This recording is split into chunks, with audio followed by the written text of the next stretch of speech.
la Facultad de Derecho y Ciencias Sociales de la Universidad Republicana. Es para mí un placer poderlos saludar en un espacio distinto al de el salón de clases. Para quienes de pronto están llegando y no conocen de pronto nuestra trayectoria, mi nombre es Diego Bernal, soy abogado de la Universidad Libre, magíster en Derecho Constitucional de la Universidad Externado de Colombia. El día de hoy tengo preparado, digamos que una pequeña actividad académica a propósito de un tema trascendental para el país, que tiene que ver específicamente con el cambio climático y el derecho. El cambio climático y el derecho. No sin antes advertir que nosotros, las personas los conferencistas que están hoy acompañándonos, son egresados de la Universidad Republicana, están en proceso de grado. Tuve la oportunidad de trabajar con ellos el año pasado en la cátedra de Filosofía del Derecho y fueron, bajo mi criterio, los mejores estudiantes del año 2024. El premio en nuestra casa de estudios no es un aplauso, sino es la oportunidad de poder seguir investigando alrededor de unos temas trascendentales para el país, y con ellos fundamos un pequeño espacio de reflexión jurídica llamado Estudio Jurídico en Responsabilidad Ambiental respecto de dos responsabilidades clásicas que existen en el derecho: la responsabilidad civil y la responsabilidad del Estado. Le quiero dar la bienvenida a las personas que están llegando. Veo varias caras conocidas, estudiantes del año pasado, de semestres que estuvieron conmigo también en la cátedra de Introducción al Derecho. Quisiera entonces hacer una primera reflexión, no sin antes disculparme, porque teníamos preparadas, pues digamos que unas diapositivas, un video para generar una atmósfera muy cercana con un tema que, repito, le es trascendental a Colombia. Específicamente, este grupo de estudio jurídico en materia de responsabilidad civil y del Estado en materia ambiental nace precisamente producto de la necesidad que existe en Colombia de que el derecho se aboque a estudiar la realidad social, política y en este caso ambiental de Colombia. Sus papás, nuestros abuelos, hablaban de cambio climático. Hoy en Colombia y en el mundo en general tenemos que hablar de hecatombe climática, de crisis climática. No estamos solo frente a una situación sub judice propia de los tribunales europeos que se han venido preocupando frente a cuestiones en materia ambiental, sino que estamos hoy abocados a una situación de tragedia climática en el país. Para algunos autores, el mundo se ha dividido en dos grandes bandos. Un bando que se ha considerado o que se ha entrado a llamar el norte global, que literalmente está dividido en Europa y Norteamérica, y otra parte del mundo también considerada o también llamada el sur global. El sur global, el caso de Colombia, que está ubicado al sur global, ha recibido los efectos del cambio climático de manera directa. Por ejemplo, para no irnos tan lejos, el tema del agua en Bogotá responde a una crisis medioambiental que tiene que ver específicamente con la suspensión del servicio cada 10 días en la ciudad, producto de la crisis ambiental que estamos viviendo en la ciudad en razón a un problema grave de abastecimiento de agua para casi 10 millones de habitantes en la ciudad. que no está viviendo básicamente ya los efectos del cambio climático. Yo quisiera señalar esto precisamente porque el cambio climático ha buscado ser atendido de manera directa a través de tratados internacionales. Esos tratados internacionales, para mis estudiantes de primer semestre, hacen parte, o cuál es la figura que se utiliza para el reconocimiento de tratados internacionales en materia de derechos humanos. El bloque de constitucionalidad, muy bien. Ese bloque de constitucionalidad, específicamente que versa sobre tratados internacionales de derechos humanos, en el país, digamos que ha tenido un reconocimiento supremamente leve, supremamente poco intenso o de baja intensidad, en razón específicamente a que al día de hoy todavía no se ha entrado a reconocer desde el punto de vista jurídico, como lo vamos a ver hoy, no se ha entrado a reconocer desde el punto de vista jurídico una realidad medioambiental que está sufriendo el país desde hace varios años. El año pasado, la Corte Constitucional de Colombia, a través de una nueva sentencia, una sentencia paradigmática, donde he tenido la oportunidad, gracias a que el señor director de la Unidad Nacional de Gestión del Riesgo y de Desastres me encomienda esta tarea. Yo soy el representante, el apoderado judicial de la entidad ante la Corte Constitucional, y sale una nueva sentencia por parte de la Corte Constitucional para tratar de que el derecho se empiece a abocar, es decir, empiece a conocer una de las más grandes crisis climáticas que atraviesa precisamente Colombia. Históricamente, el desplazamiento forzado en el país ha estado, digamos que, signado principalmente por el conflicto social, político y armado que atraviesa Colombia. Solamente les doy un dato. En Colombia hay más de 7 millones de desplazados forzados por factores de conflicto armado. 7 millones de desplazados por conflicto armado. Esto durante los últimos 20 años hacia atrás. Pero la ACNUR, que es una organización internacional, viene señalando que para Colombia, específicamente para nuestro país, este fenómeno ha venido aumentando. El desplazamiento forzado ha venido aumentando, pero no por el conflicto armado precisamente. Aquí hago una nota al pie de página porque digamos que esas cifras no han sido actualizadas con el problema del Catatumbo. Pero el problema del desplazamiento forzado ha venido en aumento en Colombia por factores asociados al cambio climático. ¿Quieren más datos? Para poder demostrar un poco esta idea, el IDEAM, junto con la Universidad Nacional de Colombia, han señalado que La Guajira, el departamento de La Guajira, en los próximos 20 años, su temperatura va a incrementar en 3 grados.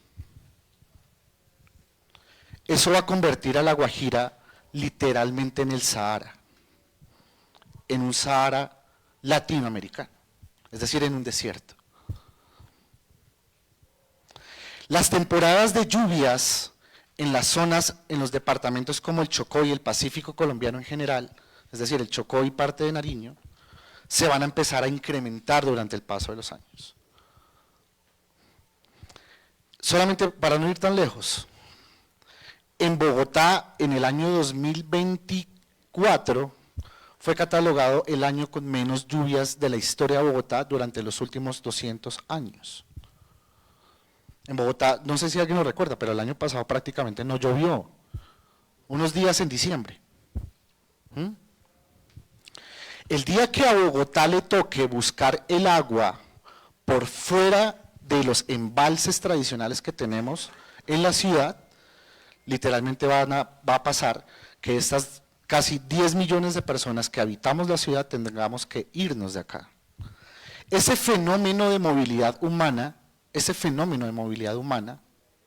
ya no va a responder específicamente a un problema de desplazamiento forzado. Quienes quieran ahondar un poco en este tema, les recomiendo la lectura de la sentencia tipo T 123 del año 2024 de la Corte Constitucional, magistrada Diana Fajardo. Estos datos que les estoy dando son datos que sirven para ilustrar un poco el fenómeno que vamos a empezar a explicar con cada uno de los miembros de este centro de estudios en derecho ambiental, en materia de responsabilidad ambiental y del Estado, en materia de responsabilidad civil, ambiental y del Estado. Dentro de los próximos días vamos a abrir redes sociales para que nos empiecen a seguir. Eso lo vamos a transmitir también a través de la página de la universidad para que nos puedan conocer un poquito más de cuáles son las investigaciones que nosotros somos 5, pero un compañero no pudo asistir hoy, está bastante enfermo, precisamente por estos cambios del clima, está bastante enfermito y no nos pudo acompañar hoy. Bien, en ese sentido vamos a hacer una exposición muy sucinta, dividida en 4 grandes partes. La primera parte, vamos a examinar un poco la distinción y por qué, específicamente por qué existe el fenómeno de desplazado forzado por factores asociados al cambio climático o factores ambientales. Algunos de los estudiantes con los que yo tengo la oportunidad de compartir la cátedra de introducción, ¿pudieron acercarse a la sentencia? ¿Sí? Ok. Vamos a poder examinar un poco el contenido de esa sentencia muy en clave de examinar qué se entiende por un desplazado forzado por factores medioambientales. Después de eso, vamos a analizar una pequeña línea jurisprudencial, es decir, varias sentencias de la Corte Constitucional que versan precisamente sobre el problema del cambio climático asociado específicamente a problemas de desplazamiento en Colombia. Porque esta última sentencia no es la primera sentencia donde la Corte crea el concepto, ya la Corte ha venido trabajando frente al tema de desplazamiento forzado por factores ambientales. Y al final vamos a hacer una pequeña reflexión sobre el nuevo proyecto de ley que cursa en el Congreso de la República, donde la Corte Constitucional, quienes pudieron de pronto acercarse a la sentencia, vieron que al final la Corte le ordena al Congreso de la República legislar sobre el tema del desplazamiento forzado por factores ambientales. ¿Lo recuerdan, cierto? Eso aparece en el resuelve de la sentencia. Entonces vamos a hacer como esa exposición sobre el proyecto de ley que cursa en este momento en el Congreso sobre este tema de cambio climático y factores ambientales y desplazamiento forzado en el país. En ese orden, entonces, le voy a dar la palabra a Alejandro León. Alejandro, repito, las personas que nos acompañan hoy son estudiantes de esta casa, ya no están estudiando, están en proceso de grado, pero muy seguramente van a salir de acá como abogados y abogadas expertas en este tema medioambiental, que muy seguramente van a ser las preocupaciones del derecho en los próximos años. Yo creo que hay 2 cosas que los estudiantes de derecho tienen que saber, a lo que van a estar abocadas las facultades de derecho en los próximos años. Primero, el cambio climático. Y segundo, la inteligencia artificial. Nosotros nos vamos a abocar a estudiar el primer tema, que es el tema de cambio climático y el derecho. Entonces, Alejandro nos va a hacer una exposición a propósito de el tema de por qué se llama desplazado forzado, no se llama refugiado ambiental, que son 2 categorías jurídicas diferentes, el desplazado al refugiado, y en qué consiste básicamente, digamos que esta figura. Entonces, Alejo, yo quisiera, digamos, que hicieras una intervención o que nos pudieses compartir las reflexiones a propósito de ¿Por qué se entiende este fenómeno como desplazamiento forzado y no refugio o no refugiado ambiental o refugiado climático, como algunos de pronto lo han podido escuchar en las redes sociales? Hoy se habla de los famosos refugiados climáticos, pero la Corte Constitucional realmente utiliza otra categoría diferente llamada el desplazamiento forzado. Así que bienvenido, Alejandro, a tu propia casa de estudios.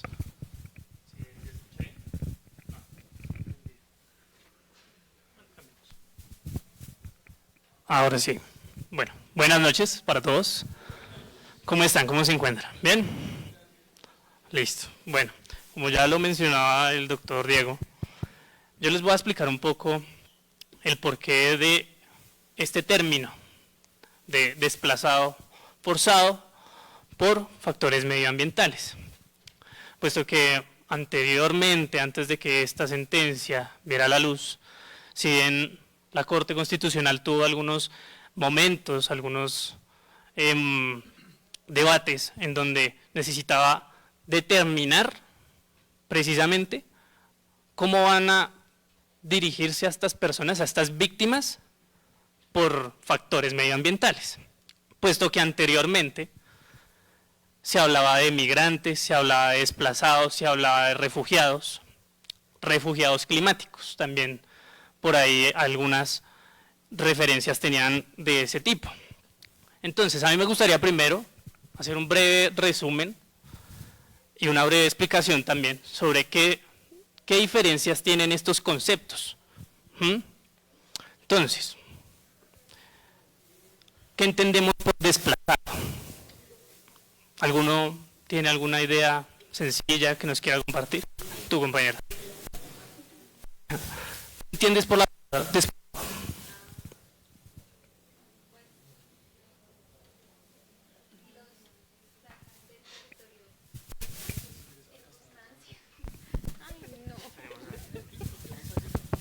Ahora sí funciona. No, pues que lo sacaron de su territorio, ya sea por diferentes tipos de conflictos que se pueden presentar en su lugar. Ok, listo, perfecto. Bueno, muy acertada esa definición. ¿Quién? Por allá yo vi que alguien más levantó la mano.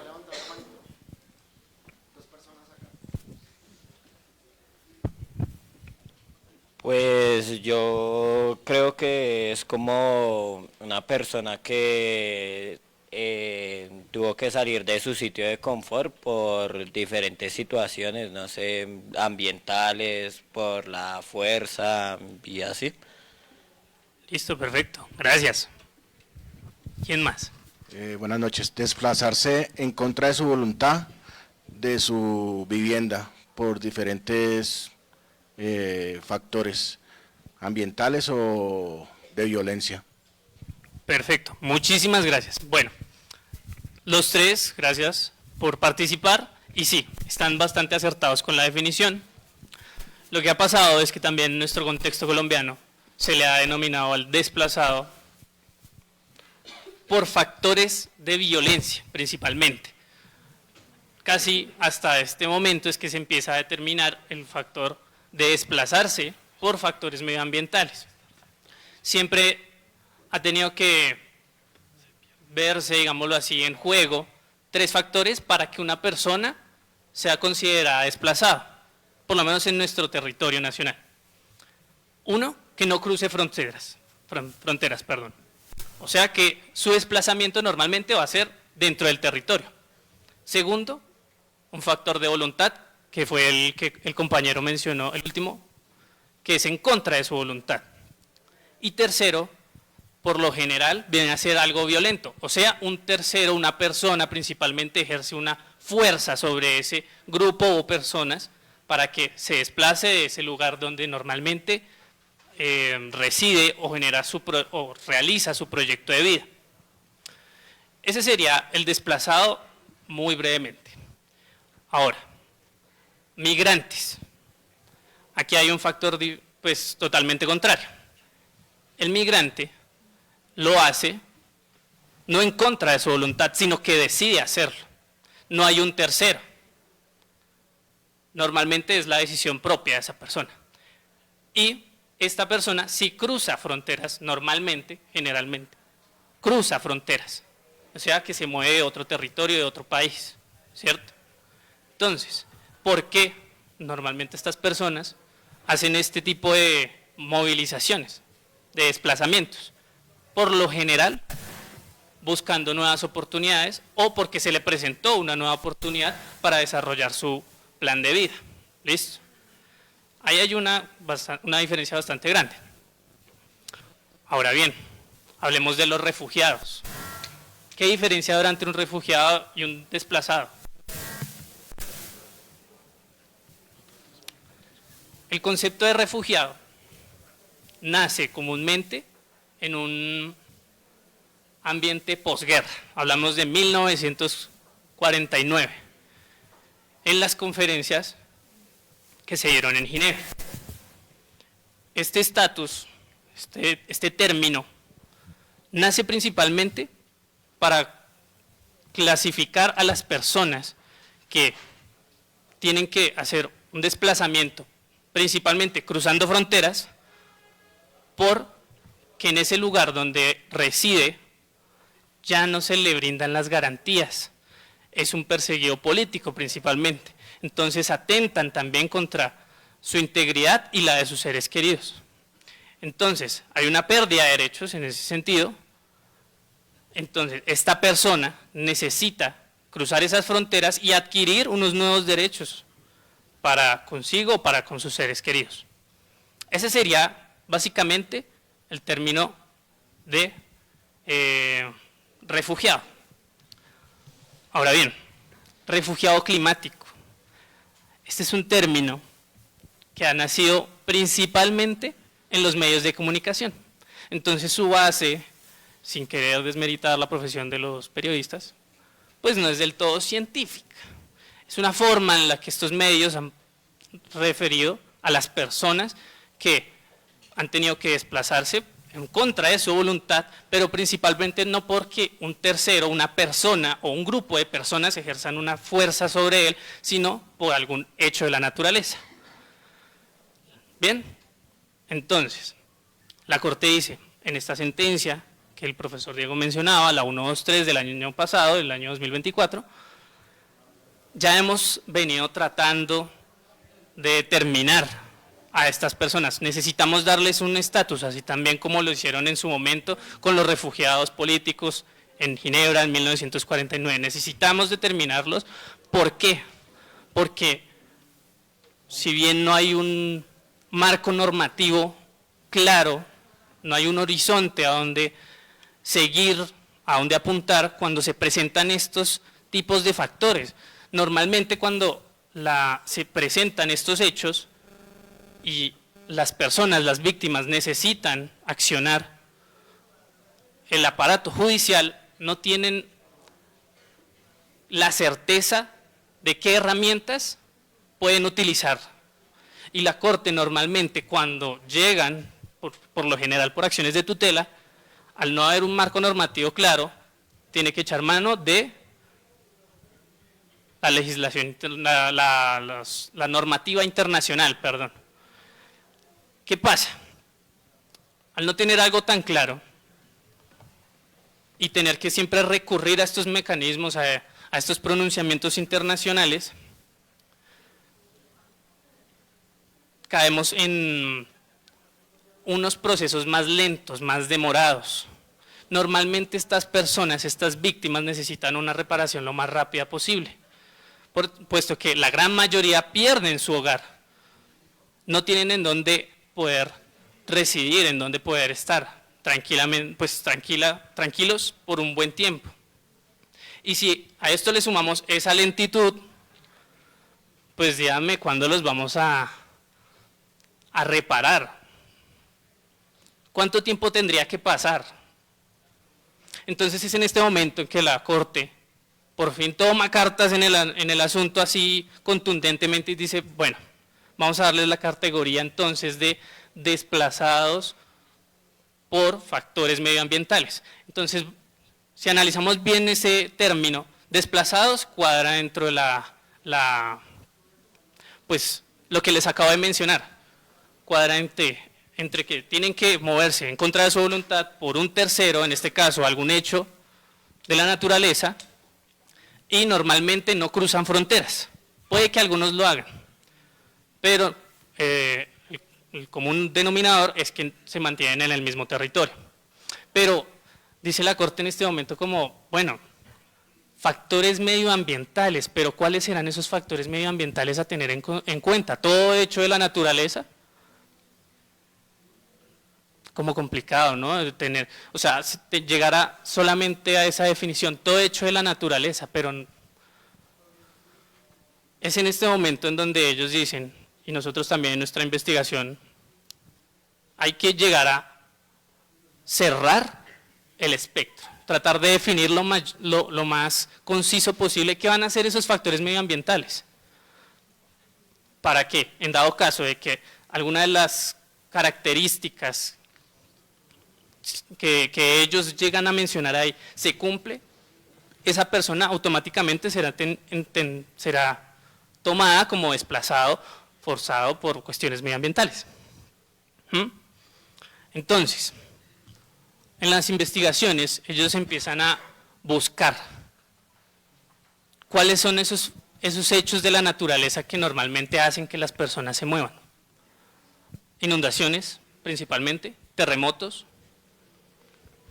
puede que también una que otra erupción volcánica, si es que la población está cerca a ese tipo de territorios, aunque se sabe que gracias a la tecnología es más fácil prever ese tipo de hechos, pero, ¿qué pasa?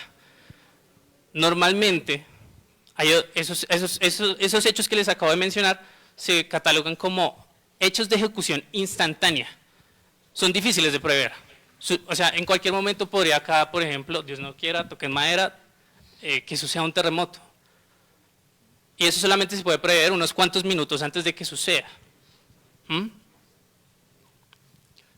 Pero ¿qué pasa? También hay que tener en cuenta otros factores. Estos ellos los catalogan como factores de ejecución lenta. Estamos hablando entonces de la desertificación, el deshielo, es que se llama, el deshielo, qué pena con ustedes ahí con la duda. Digamos, también las temporadas climáticas, que lo mencionó el doctor, por ejemplo, nosotros también tenemos ciertas temporadas en donde hace mayormente sol, totalmente hace un sol terrible, nos seca todo y posteriormente llegan todas las lluvias. Calentamiento global. Eso. Entonces, ¿qué pasa? La Corte analiza y dice, normalmente es un hecho de ejecución instantánea, pero son los hechos de ejecución lenta los que hacen que estos hechos de ejecución instantánea sean más letales, tengan un mayor alcance. En la sentencia, para los que la han leído, saben que los hechos que generaron un desplazamiento fue por el desbordamiento de un río, ¿cierto? El río Bojabá. El río Bojabá. ¿Qué pasa? Normalmente cuando acá estamos en esa temporada de sequía, pues nuestros canales fluviales, nuestros ríos, tienden a bajar mucho la marea y a secarse demasiado, ¿cierto? Al punto de que la misma tierra por donde pasa ese río se debilita en gran medida. Eso es a lo largo del tiempo, o sea, significa que es un hecho de ejecución lenta. ¿Qué pasa? Pasan las sequías, llegan las lluvias. Como el terreno anteriormente se vio bastante afectado debido a esa sequía, cuando, digámoslo así, se abre la llave del río, llega con tal fuerza que pues se desborda.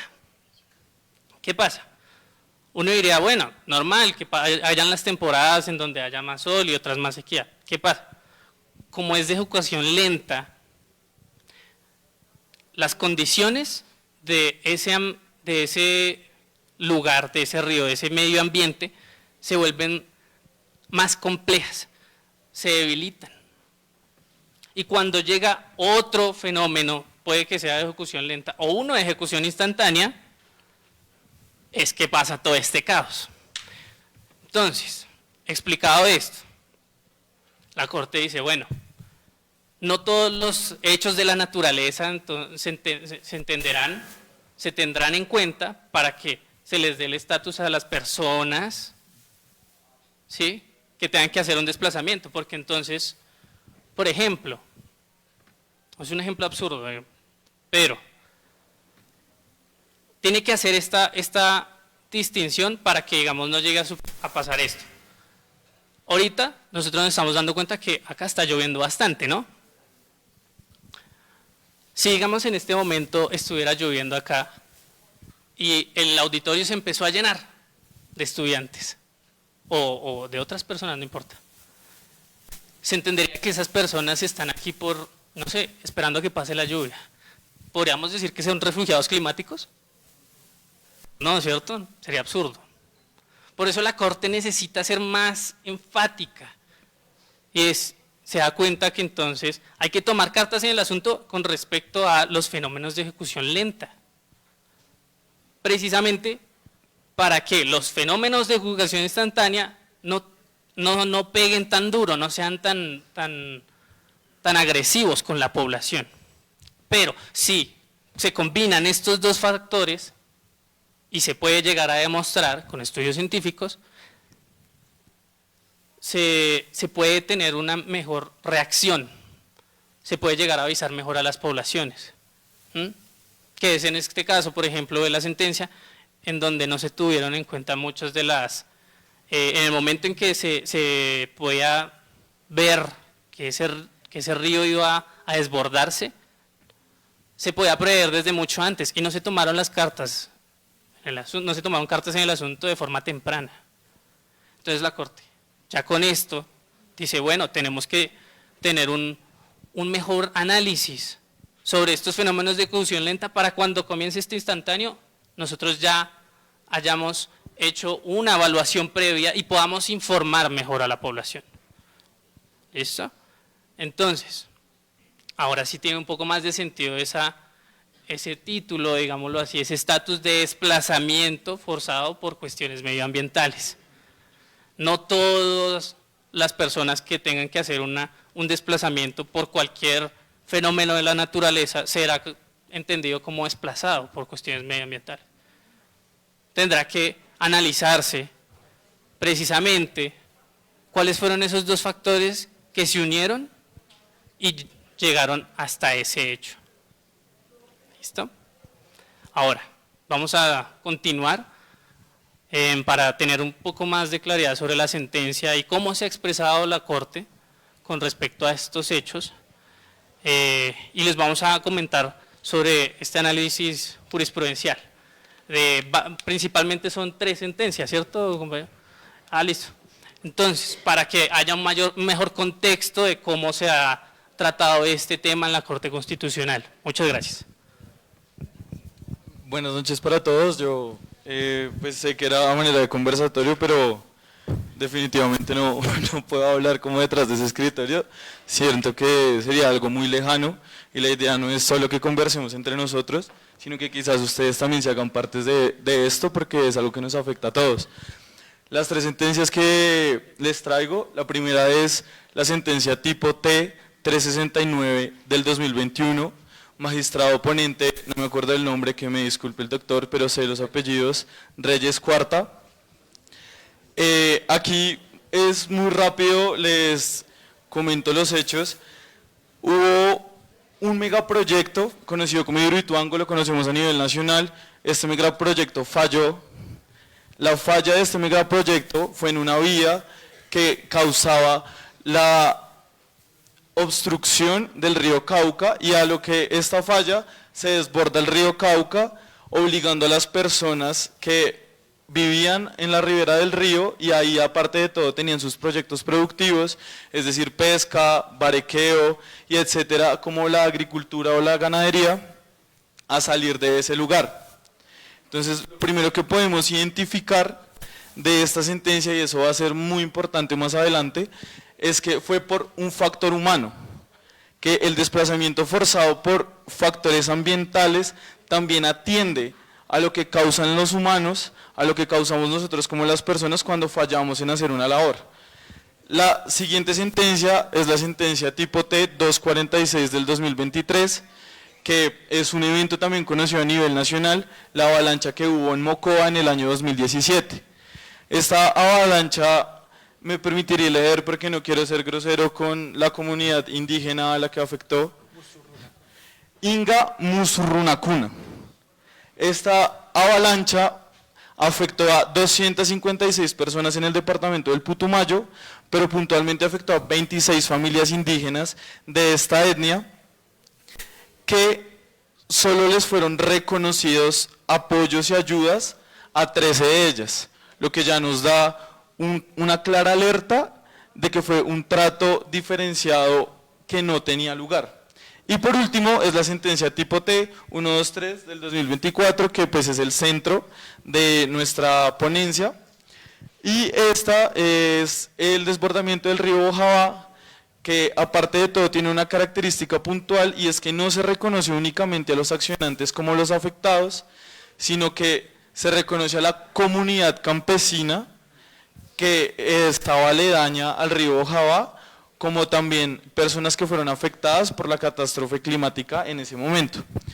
Siguiendo, entonces pues aquí les traigo unas imágenes en la presentación, de pronto las personas que lo puedan alcanzar a ver, porque pues es algo realmente tétrico ver cómo los factores climáticos pueden llegar a causar tanta devastación.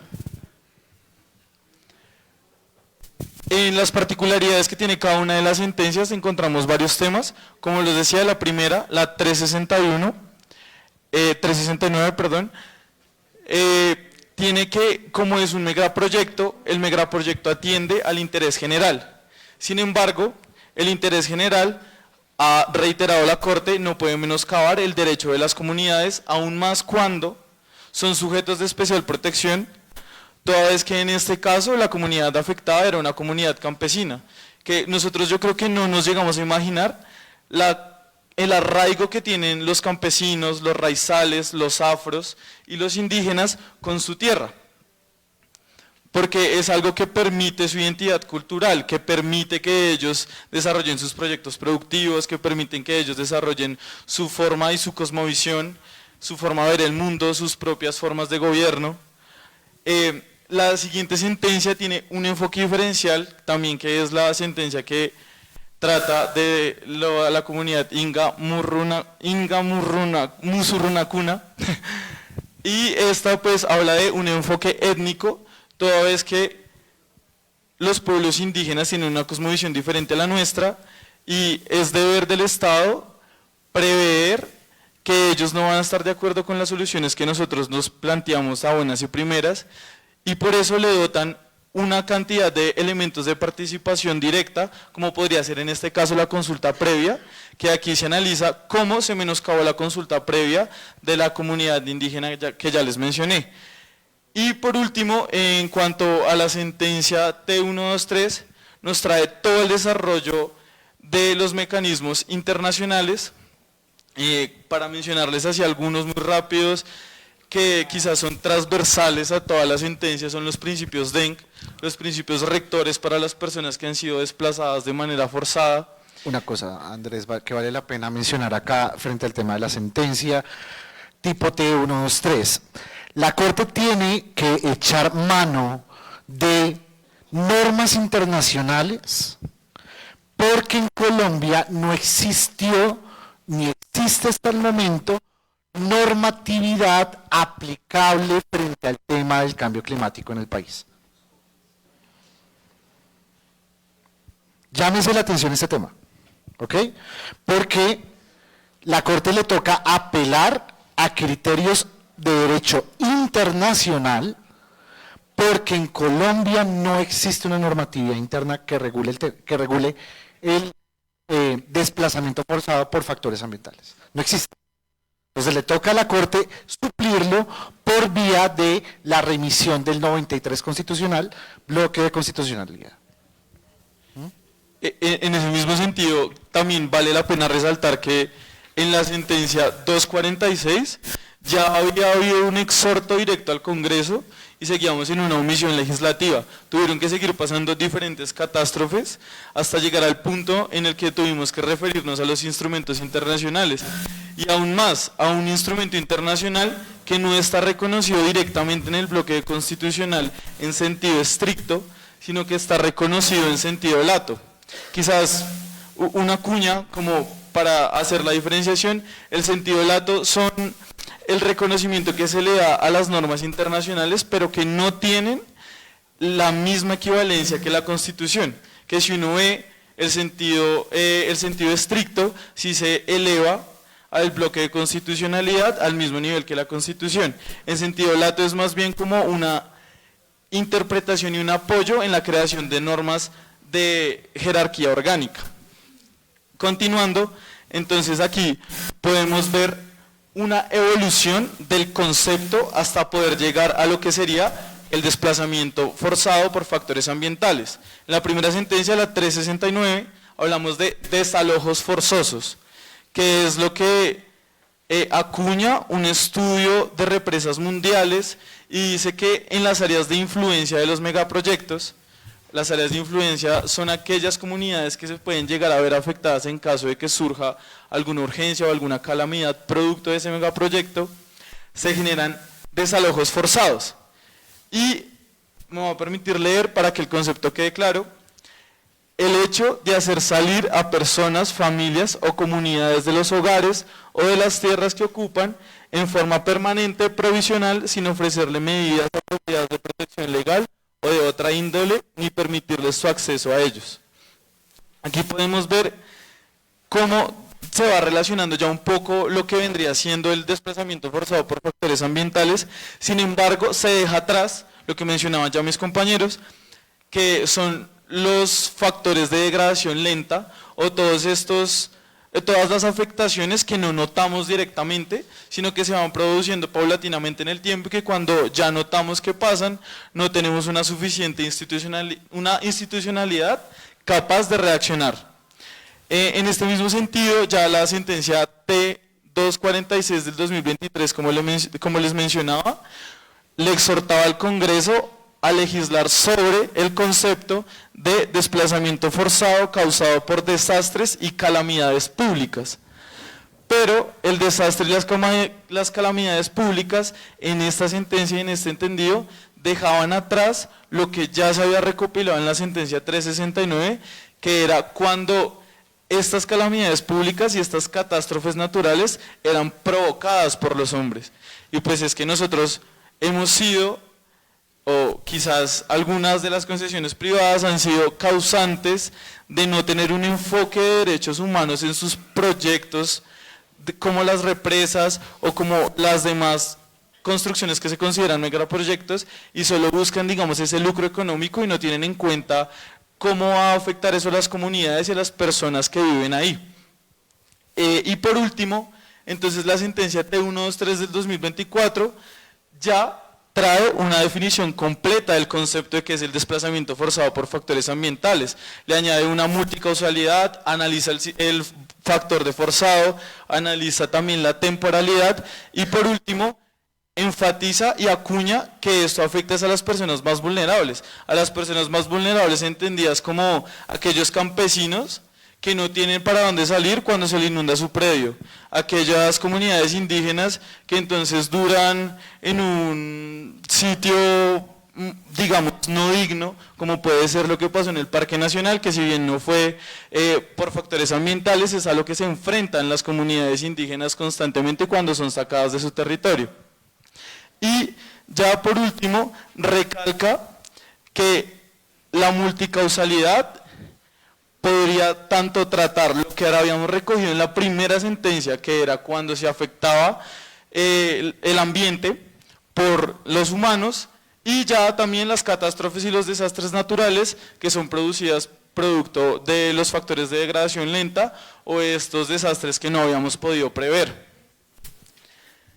Ya para finalizar, es necesario recalcarles de nuevo la definición que tienen los principios DENC, porque damos un cumplimiento total en la sentencia 123 de esta definición.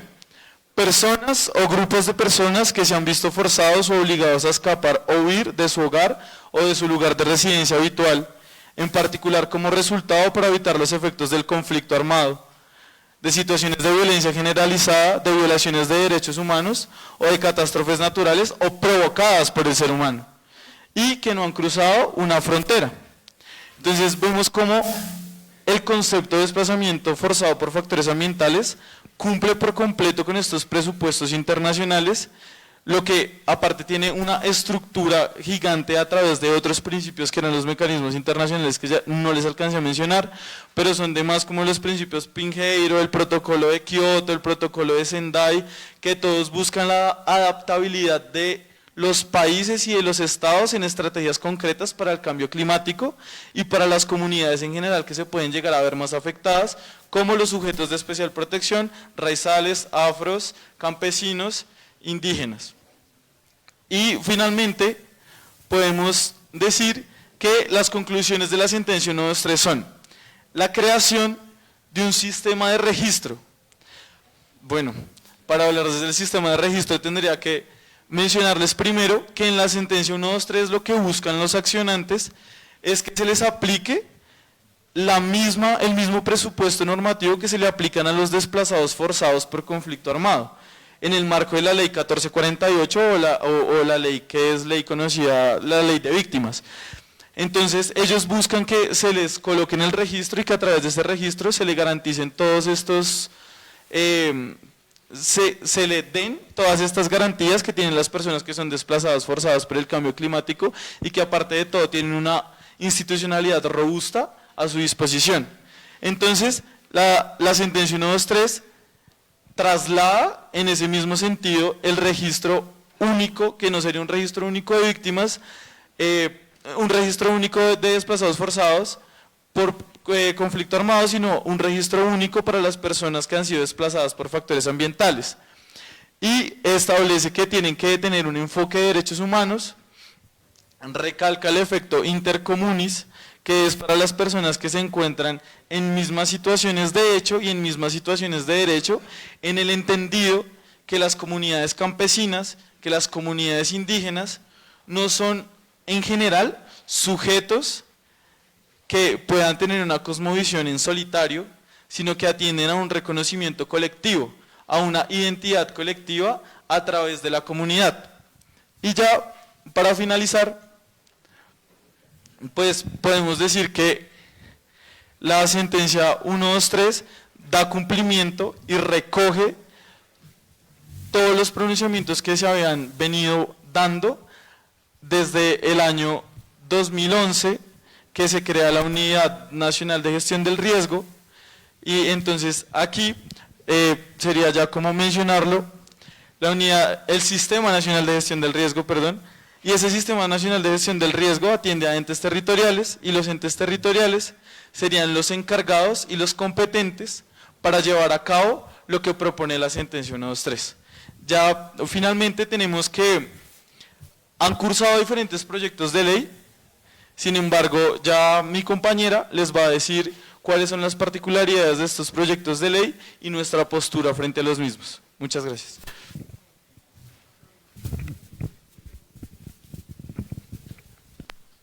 Buenas noches, ¿se escucha bien?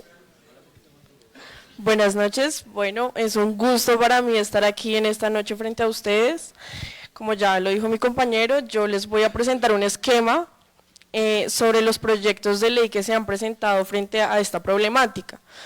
Si bien es cierto, ese es uno de los problemas más grandes que hemos evidenciado en las intervenciones, ¿no? La falta de regulación. ¿Qué hacen las víctimas? ¿A dónde acuden?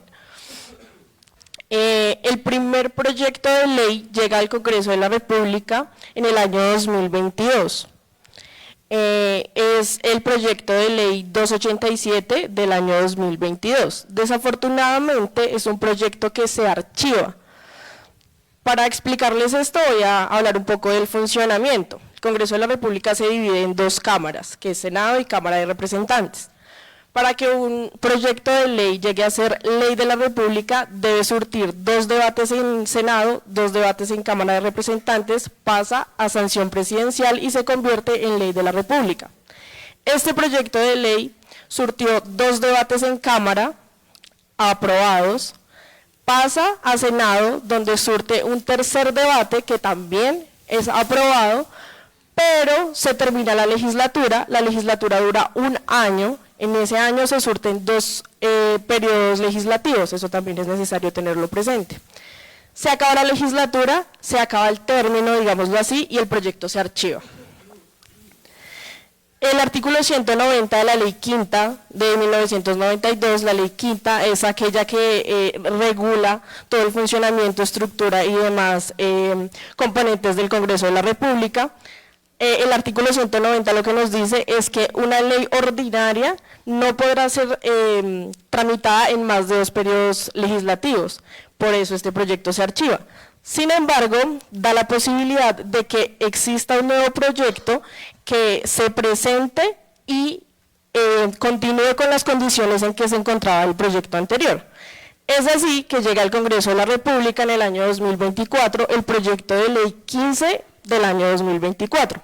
Este proyecto de ley no arranca desde cero, como ya les decía, es un proyecto que arranca en Senado, ya surtidos 3 debates, es algo pues que es muy bueno, pero tiene una desventaja, y es que solamente tiene una legislatura para ser aprobado, y es decir, que solamente le quedarían 6 meses. Es el momento en el que todavía estamos a la espera de su debate, no se ha realizado, y pues bueno, es algo que estamos esperando. Una pequeña cuña. Este grupo de estudios pretende hacer una intervención a nombre de la universidad cuando se sorta ese debate, ¿sí? Vale la pena de nuevo decirles, esto no es un detalle menor. Tenemos 6 meses para que el Congreso de la República apruebe este proyecto de ley para que se entre a regular de manera directa el desplazamiento forzado por factores ambientales. Si contados esos 6 meses y pasados esos 6 meses no se regula, no sigue, o mejor, se va a agudizar la ausencia legislativa, es decir, la ausencia de norma jurídica frente al problema del desplazamiento forzado por factores ambientales. Eso no es una cuestión menor. Por eso es que digamos que Natalia se preocupó bastante por este tema. De hecho, ya fue la que solicitó meter esto dentro de nuestra investigación, con el objetivo de hacer un pronunciamiento ante el Congreso de la República, nosotros, y manifestarles, por favor, legislen, por favor, trabajen, ¿no? Otras cosas. Pero, si pasados esos 6 meses no se legisla frente al tema, estaríamos cayendo otra vez en la omisión legislativa, y la única norma que tendríamos para la aplicación del desplazamiento forzado es la sentencia de la Corte Constitucional todavía. Y eso es problemático, porque se necesita de un sistema. O sea, si una persona cae en desplazamiento forzado por factores de violencia, uno sabe a dónde remitirla. Hay un sistema para esto. Pero si ocurre un desastre en Colombia, de la magnitud de la avalancha de Mocoa, por ejemplo, de un desbordamiento de un río, si Bogotá se llega a quedar sin agua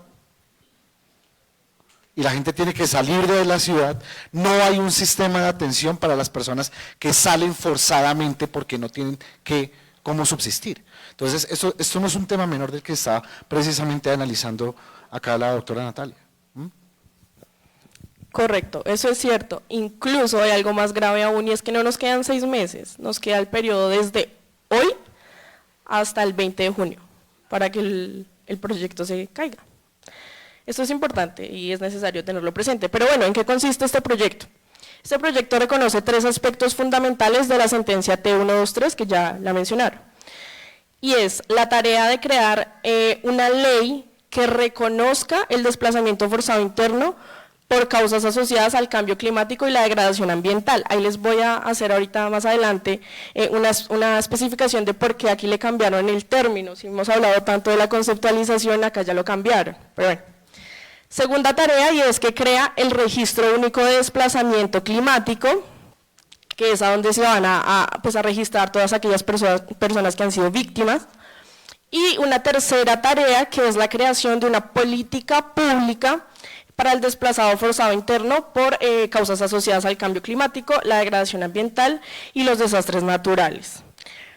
Frente a la primera tarea, que era el reconocimiento del desplazamiento forzado interno, les voy a leer el concepto directamente. Entiéndase por desplazamiento forzado interno por causas asociadas al cambio climático, la degradación ambiental y los desastres naturales cuando las personas, grupos de personas o comunidades son forzadas u obligadas a escapar o huir de su hogar de residencia habitual como resultado o para evitar los efectos graves ambientales, el cambio climático, los desastres naturales que pongan en riesgo su vida, salud o integridad.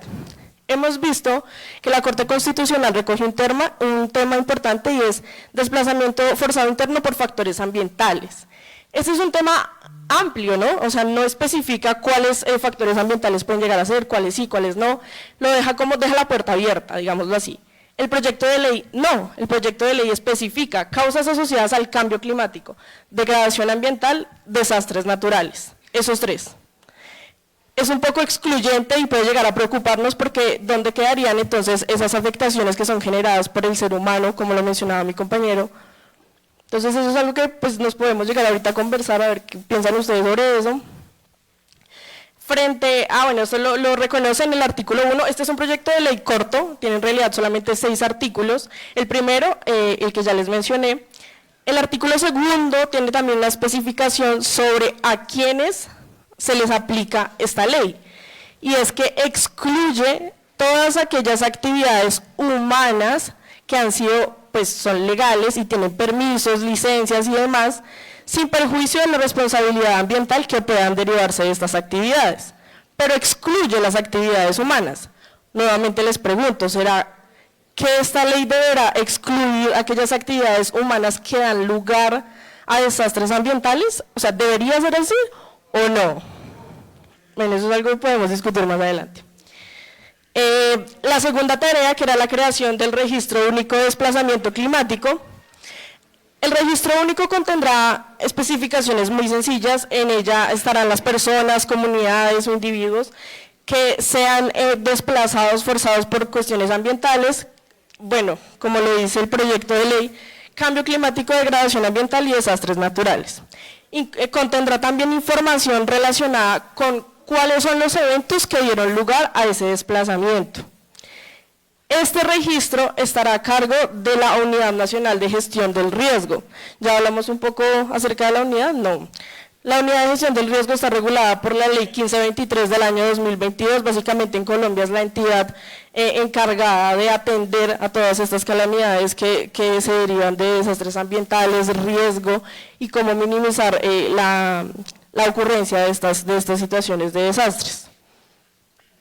La Unidad Nacional de Gestión del Riesgo tendrá no solo la tarea de crear el registro, sino como ya lo mencionaron algunos de mis compañeros, dará un tratamiento previo, durante y posterior al desplazamiento de estas personas. Muchas veces como que se ha limitado a atender la emergencia y las personas que terminan sin hogar a dónde se dirigen o qué pasa con ellas, qué pasa después. Entonces, este registro especifica que la atención no solo se limita al momento durante el desplazamiento, qué pasa con esas personas, sino al regreso en caso de que se logre, no sé, recuperar la zona y la persona pueda volver a retornar en su hogar, un reasentamiento en caso de que definitivamente la zona quedó disminuida, no hay posibilidades, hacia dónde se dirigen entonces estas personas, y la reintegración, teniendo en cuenta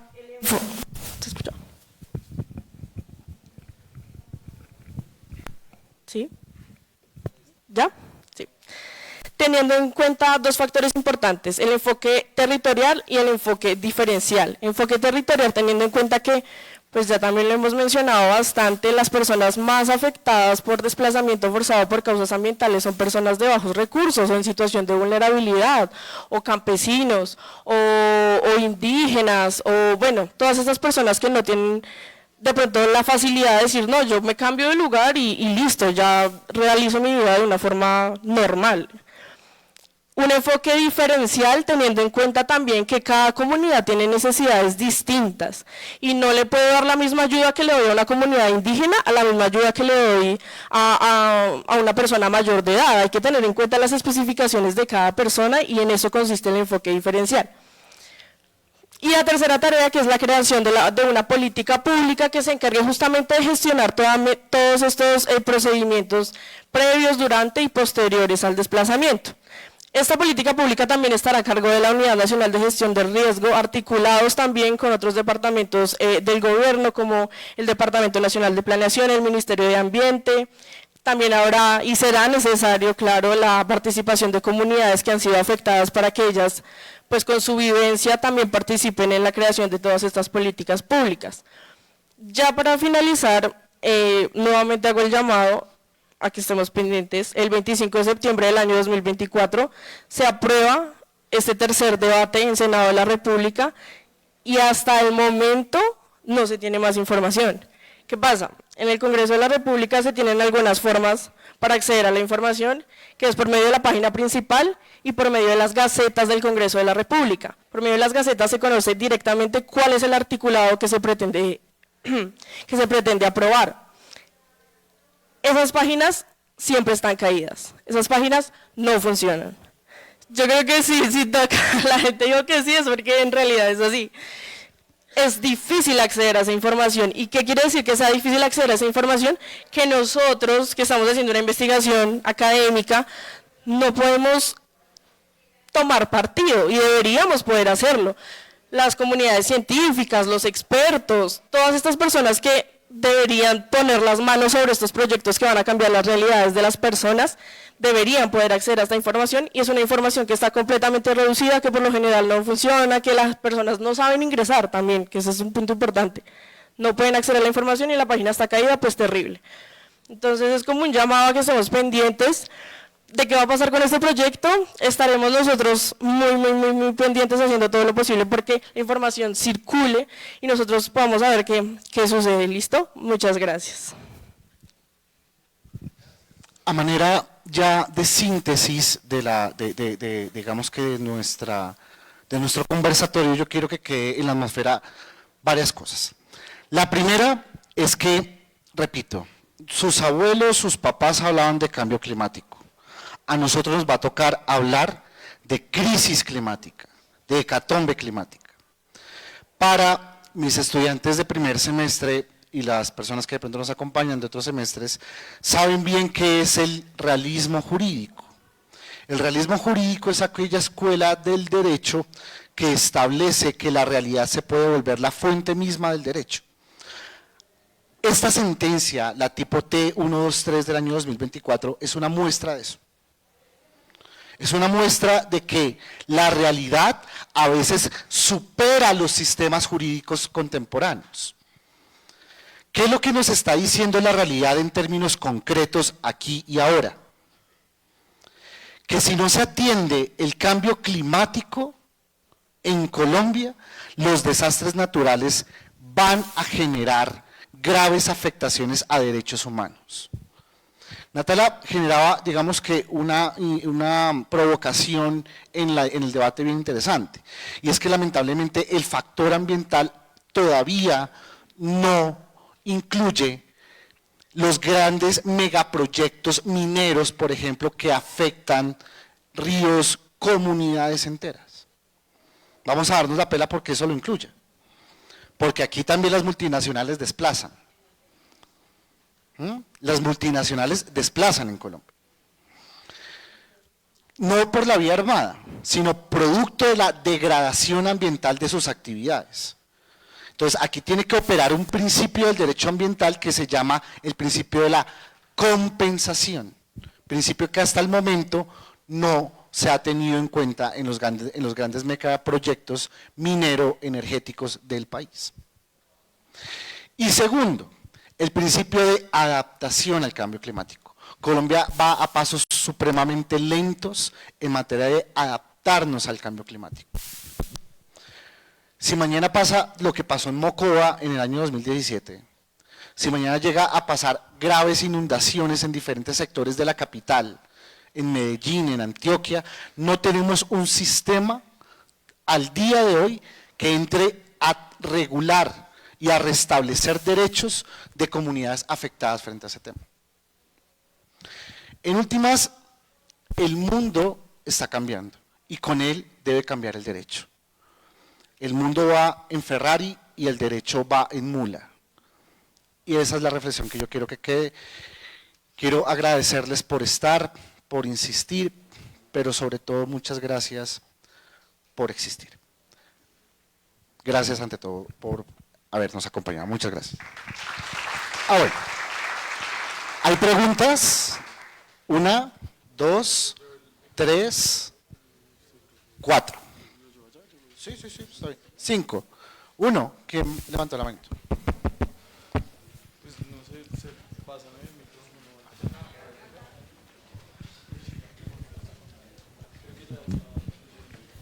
Gracias.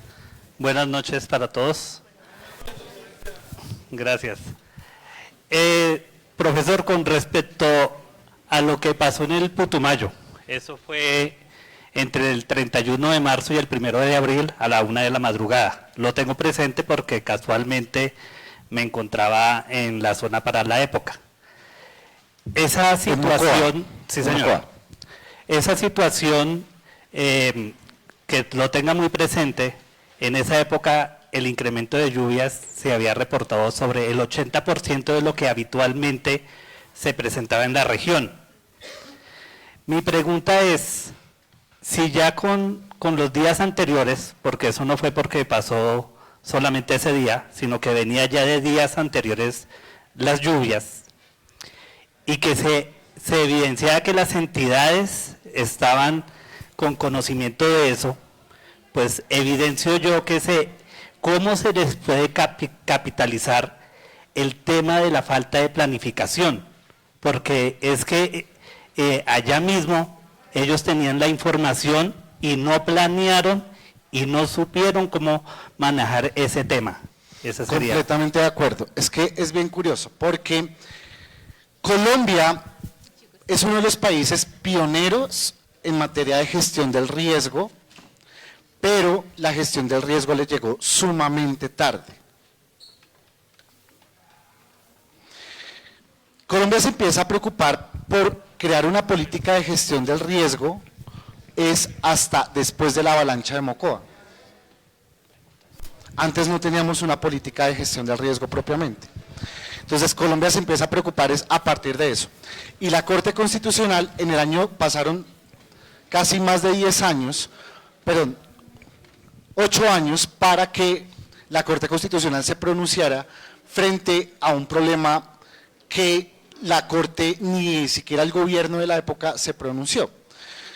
Y es el tema del Cabildo Inga Musurrunacuna, que ya Andrés hablaba un poco de él en la segunda sentencia, en la tipo T269, 249, ¿de qué año? Del año 2023, del año antepasado, donde la Corte trató de hablar del tema de Mocoa. Pero si te das cuenta, el Sistema Nacional de Gestión del Riesgo en Colombia se crea hasta después de la avalancha de Mocoa, no antes. Y es curioso porque digamos que de manera retroactiva, eso ya lo vamos a empezar a ver con mis estudiantes de primer semestre, de manera retroactiva la ley se aplica también, es decir, tiene aplicaciones hacia atrás en el tiempo. ¿En qué sentido? En que el sistema también cubre a damnificados, porque yo creo que aquí valdría la pena hacer también esa distinción entre lo que es un damnificado y lo que es un desplazado por factores ambientales. Un damnificado es aquella persona que no tiene que salir de su territorio, no sale de su territorio, ¿sí? Pero sigue estando afectado producto de la mala gestión del riesgo. Al día de hoy, en los planes de ordenamiento territorial de los entes territoriales llamados municipios y gobernaciones, dentro de sus planes de ordenamiento territorial debe existir una política de gestión del riesgo de manera obligatoria. Pero, repito, hasta que aquí no pasan las cosas malas, no actuamos. Por eso es que la política de gestión del riesgo debe ser preventiva y reactiva, las dos. Pero fue hasta la avalancha de Mocoa que el gobierno nacional se preocupó por expedir la ley, no antes. La avalancha de Mocoa, la famosa avalancha de Mocoa, que fue una cosa supremamente trágica, ¿no?, para el país. Desde Armero se tuvo que haber creado una política de gestión de riesgo seria. Así es.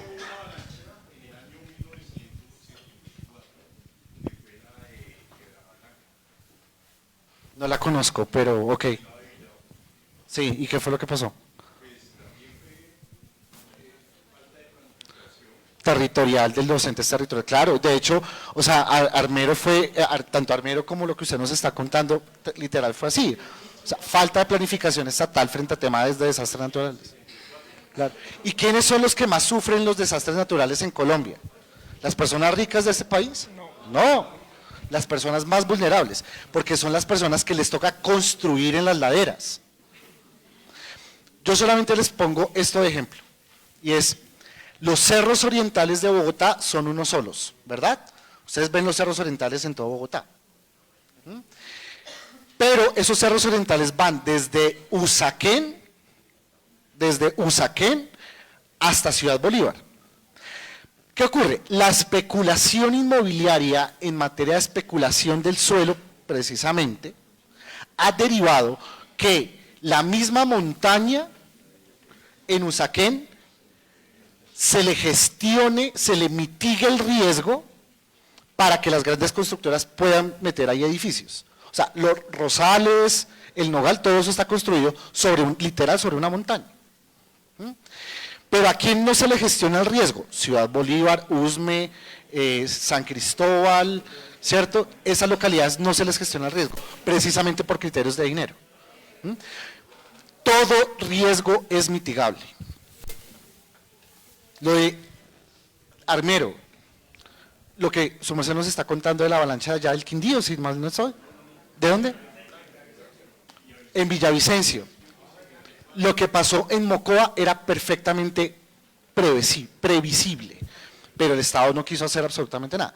Hoy nos toca a nosotros, dentro de la Unidad Nacional de Gestión del Riesgo, tener políticas preventivas para que esas situaciones no pasen. Y todos los municipios deben tener política de gestión del riesgo bajo la creación del Sistema Nacional de Gestión del Riesgo, precisamente. Bien, vamos a seguir dando paso a las preguntas. Bueno, profe, es cierto que en Colombia hay un vacío legal toda vez que no se ha regulado el desplazamiento forzado interno por factores climáticos y ambientales. Hay un proyecto de ley en curso, pero pues también sería importante que en ese proyecto de ley hubiera responsabilidad por parte del gobierno en cuanto a la firma o la autorización de contratos a empresas y multinacionales con el tema de los riesgos ambientales. Digamos, en Bogotá nosotros estamos sufriendo por el tema de la creación de la salida de Bogotá hacia Melgar, ¿sí? Si ustedes han visto, ahorita en épocas de lluvia hay varios deslizamientos y tiene afectaciones tanto a nosotros para la salida como a las personas que viven circundantes a la vía, ¿sí? Y hay responsabilidad estatal, porque debe haber una responsabilidad estatal, quien firma el contrato, porque no mitigó el riesgo hacia esas personas de que iban a haber deslizamientos o no hubo prevención por parte de las mismas para poder mitigar esos mismos riesgos. Bueno, hay varias cosas. Primero, toda la razón, tienes toda la razón y es justamente lo que yo estaba también comentando. No me parece justo que se excluya la responsabilidad de la participación humana, o sea, no tiene sentido, cuando básicamente la participación humana es la pieza fundamental de lo que está pasando con el medio ambiente, realmente es así. El proyecto de ley que tiene en su artículo 2, los invito también a que lo revisemos, excluye la responsabilidad de las actividades humanas lícitas. Contratación estatal, lícito. ¿Tienen licencias? Sí, y lo excluye. ¿Qué puerta deja abierta? Sin perjuicio de la responsabilidad ambiental que se deriva de estas actividades. ¿Qué quiere decir? Que las personas afectadas pueden ir y interponer una demanda por responsabilidad ambiental a cualquier entidad, a cualquier consorcio, a cualquier, contrato que se haya realizado. Esto también es lesivo porque mientras que una ley podría acortar el plazo para que estas personas puedan ser beneficiarias de algún tipo de ayudas o de alguna solución, nos queda nuevamente acceder a un proceso judicial que se puede demorar un montón de tiempo, que no sabemos si va a prosperar. Entonces, tienes toda la razón, dime. Entonces, de una u otra manera sería inconstitucional el artículo porque no estaría garantizando los derechos fundamentales. Pero recordemos que esto hasta ahora es un proyecto, aún no se ha convertido en ley, entonces es el momento exacto en el que las personas, estudiosos, académicos, personas capacitadas, pues dieran su voto y pudieran participar. Desafortunadamente esas decisiones las toman de puertas para adentro. Entonces por eso estos espacios son importantes porque ya nos hicimos la pregunta de ¿qué hacemos entonces nosotros si los que toman la decisión están allá encerrados? ¿Cómo participamos? Una pregunta, ¿la universidad de pronto ya hizo la recomendación a la normativa? Es que ese ha sido el problema, porque hasta el día de hoy todo se ha discutido en puerta cerrada y nosotros estamos solicitando, bueno, personalmente mi trabajo como representante de la Unidad Nacional de Gestión de Riesgo ante la Corte Constitucional ha sido solicitarle al Congreso de la República que creen foros y eventos públicos para que los expertos puedan entrar, especialmente científicos, puedan entrar a manifestarles que con esto se está evitando la responsabilidad de las grandes megaconstructoras frente a la degradación ambiental, y esa degradación ambiental también hace parte del factor ambiental según la misma Corte Constitucional. O sea, le están como queriendo evitar precisamente perjuicios al Estado en sede de demanda contenciosa administrativa. Pero digamos que lo que nosotros estamos buscando es que se hagan eventos públicos por parte del Congreso para que se discuta esta ley. Por parte de académicos, expertos, nosotros personalmente queremos hacer una intervención en el Congreso porque le vemos precisamente varios vacíos a este proyecto de ley. Profe, buenas tardes. Bueno, yo escuchando aquí lo que decían los compañeros, esto yo lo veo como más un círculo vicioso en la cual ahondamos o tocamos el tema solamente cuando pasa. Si pasó lo de Armero, pasó lo de Mocoa, es más, hace poco pasó un tema cerca a Villavicencio donde se llevó un peaje, todo este rollo. La pregunta muchas veces uno se hace, culpamos al Estado, uno culpa al Estado, uno busca un culpable, cuando muchas veces nosotros como seres humanos no somos conscientes del mal el cual nos aqueja. ¿A qué voy con esto? Si miramos más o menos a la parte occidente de Bogotá, donde está la parte de Suba, la parte que es Suba-Bilbao, Suba-Lisboa, es una parte que colinda con el río Bogotá. Esa parte es, según tengo entendido, perdón mi ignorancia, por noticias, esa parte de Suba se mitigó con la orden de derribar todas las casas. Se habla con los ciudadanos, se habla con los habitantes de Suba, y no lo ven o no ven otro sitio para donde irse porque simplemente su arraigo está ahí y no les importa el hecho de que simplemente puede desbordarse el río y bueno, me tienen que responder como sea porque tienen que responderme, pero si a ellos se les brinda la solución y nosotros como seres humanos se nos brinda la solución, no la hay. Mi pregunta ahorita es, a raíz del proyecto que están haciendo ¿se ha consultado con las megaconstructoras, como lo decía usted, profe, con las constructoras, este tema? Porque la degradación ambiental no solamente radica en que uno se monte en una parte donde hay un posible derrumbe, una posible inundación, sino que hoy en día por el afán de las constructoras construir, si nos damos cuenta, construyen ya prácticamente sobre alamedas, construyen al borde de ríos y simplemente con las licencias, como lo decías tú hace un momento, la licitud, entre comillas, lo hace ver de que todo está obrando dentro de lo normal. Yo pregunto, ¿esa parte se ha tocado, se ha socializado con las constructoras para que ellas también sean responsables con este tema? La misma respuesta al compañero anterior, no, porque hasta el momento del proyecto no se le da una discusión pública, no se le ha querido dar una discusión pública, pero por eso es que es deber y precisamente por eso es que estamos acá, en este ejercicio. Cuando la universidad me pidió hacer un foro sobre materia semestral, porque siempre nos pide a los profesores esta celebración de eventos académicos, lo quise hacer precisamente sobre este tema, porque se trata es de elevarle el nivel de conciencia a los ciudadanos sobre proyectos de ley que no se discuten en el Congreso, y como yo siempre, que se están discutiendo en el Congreso por la puerta cerrada.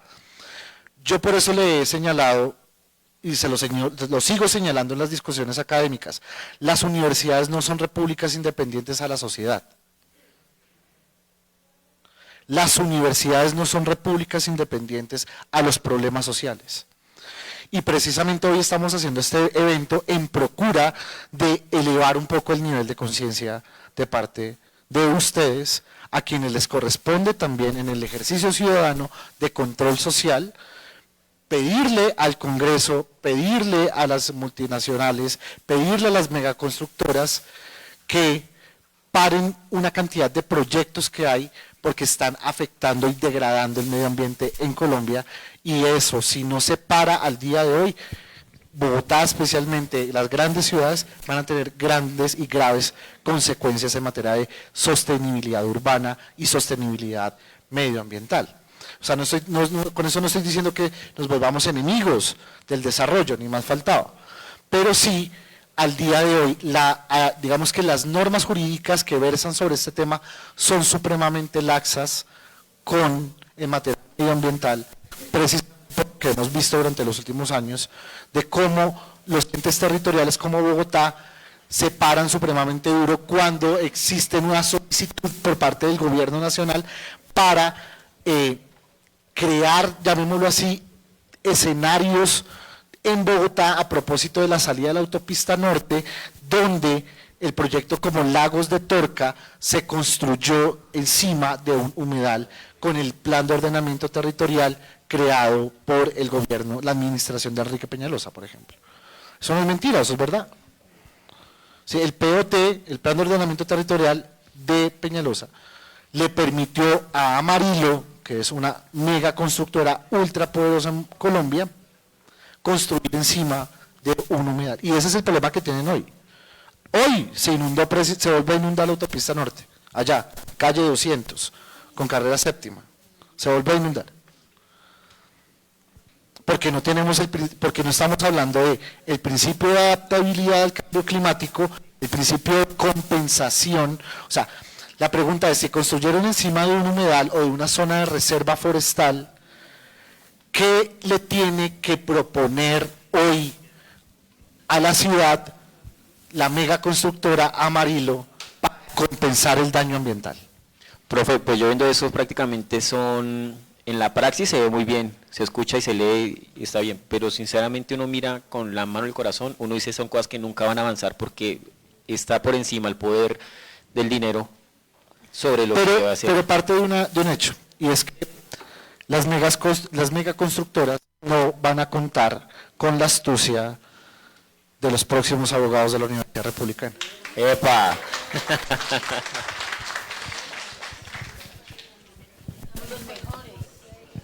Buenas noches, doctores.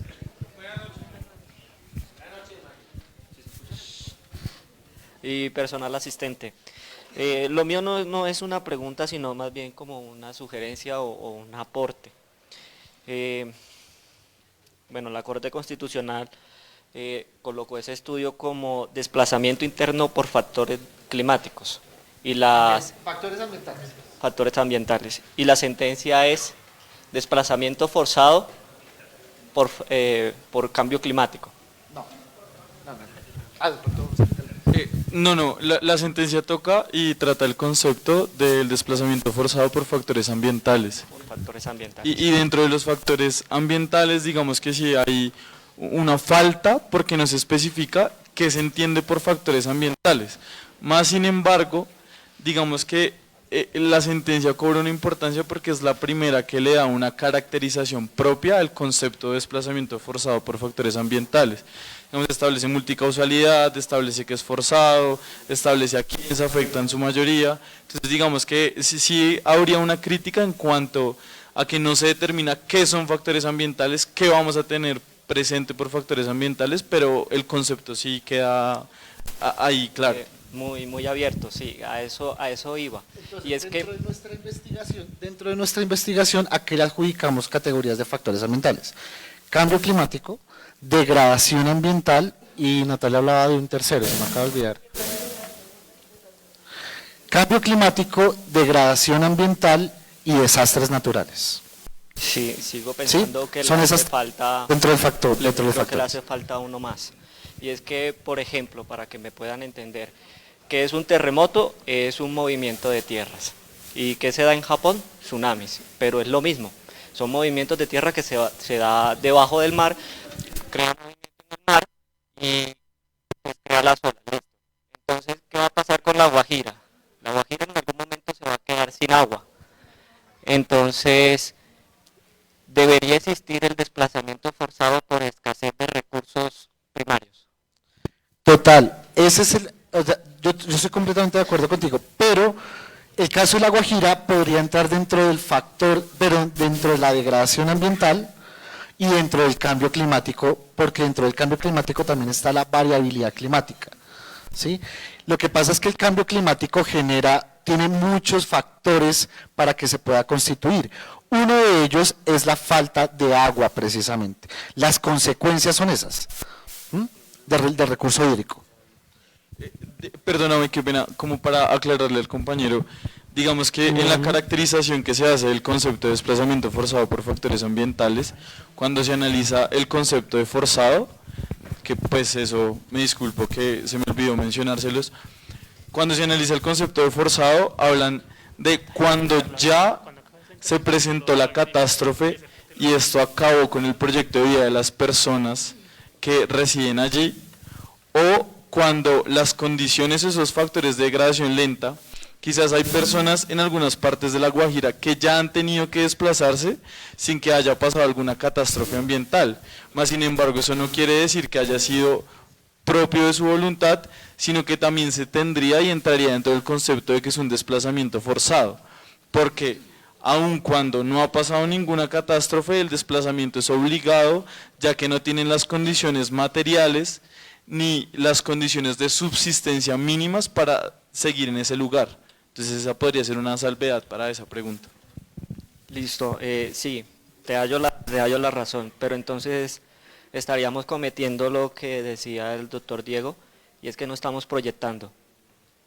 Debemos proyectar que en algún momento La Guajira se va a quedar sin agua y que tenemos que ya tener una acción pertinente para cuando eso pase.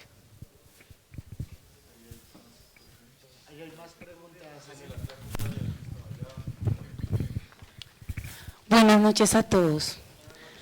Bueno, yo sí quiero felicitar de todas maneras también a los estudiantes de Derecho que están presentando este proyecto de grado, porque eso es lo que hace falta, personas con ideas nuevas que quieran proyectarse y presentar innovaciones en nuestro territorio, que lo necesitamos. Sabemos que no es fácil enfrentarnos a muchas situaciones que estamos viviendo frente a ese tema. Si vamos a mirar lo que explicaba el profesor Diego en el momento que inició la clase, él hablaba de eso. Tenemos ahorita bastante razonamiento con el tema del agua, para la sobrepoblación que estamos manejando.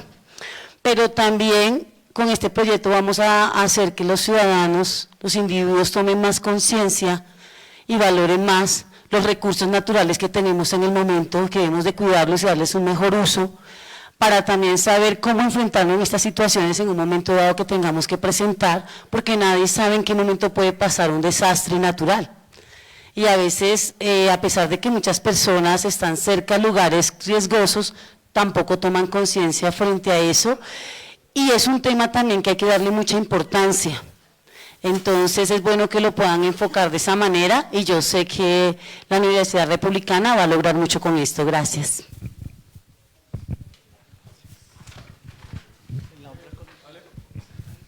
Doctor Diego Bernal, buenas noches, y a su mesa que lo acompaña. Yo, pues actualmente estamos estudiando la sentencia 123, ¿no? Pero me causó curiosidad la sentencia 369 que nos comentaba el expositor sobre Hidroituango. Hidroituango se entiende que fue una manera en que secaron el río Cauca, que muchas personas dependían pues de esos recursos que se alimentaban de ese río. Sí, la pesca fue un impacto muy grande porque los campesinos, uno los veía en noticias que lloraban de que iban a vivir luego, ¿sí? Entonces, mi pregunta es, basado en lo que estaban argumentando y pues al desconocimiento de esta sentencia, hablaban ustedes de un megaproyecto. El megaproyecto como tal, entiéndase por Hidroituango, atiende el interés general, pero afecta a la ciudadanía y campesinos. Entonces, ¿qué va a pasar con esos campesinos, esos ciudadanos que colindaban o que vivían o que se sostenían de este río. O sea, se supone que, según lo que ustedes también hablaban, tiene que generarse una indemnización a esas personas, pero entonces, ¿en qué se ve materializado o dónde se ve ese apoyo, sea del gobierno? ¿Sí? Y lo otro, casualmente lo que manifestaba el doctor Diego Bernal, también iba a hablar pues de Claudia López con el tema de Torca, que está acabando el humedal, se está desbordando, se está volviendo eso terrible allá por Guaymaral, y entonces ella le primó más el factor económico que el factor ambiental. Entonces, eso, si no se materializa lo que ustedes están luchando, ¿van a pasar invictos o qué va a pasar con esto? Gracias, doctor y compañero. Pues digamos, ahí en el marco de esta sentencia 369,